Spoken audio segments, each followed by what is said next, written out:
बीडमध्ये एका लग्न सोहळ्यात नवरा नवरीच्या एंट्रीच्या वेळेस कोल्ड फायर फटाक्याचा भीषण स्फोट, 5 फोटोग्राफर जबर जखमी. बीड येथे एका लग्न सोहळ्यात नवरा नवरीच्या एंट्रीच्या वेळेस वापरण्यात आलेल्या कोल्ड फायर फटाक्याचा अचानक भीषण स्फोट झाला. 5 फोटोग्राफर जखमी झाल्याची धक्कादायक घटना समोर आली आहे. या घटनेमुळे पुन्हा एकदा सार्वजनिक कार्यक्रमांमधील फायर सेफ्टीचा गंभीर प्रश्न ऐरणीवर आला आहे.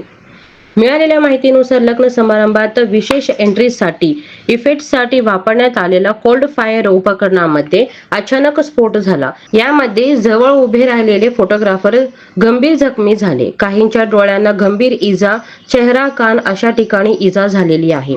दरम्यान अशा कार्यक्रमामध्ये फटाके कोल्ड फायर किती क्वालिटीचे आहेत, cold fire safety, stage pyrotechnics आणि विशेष इफेक्ट्स वापरताना योग्य सुरक्षेची उपाययोजना असणे अत्यंत गरजेचे असल्याचे पुन्हा स्पष्ट झाले आहे. या सर्व घटनेनंतर आयोजकांनी या दुर्घटनेची कसलीही जबाबदारी व भरपाई केली नाही असा आरोप देखील जखमीच्या नातेवाईकांनी केलेला आहे.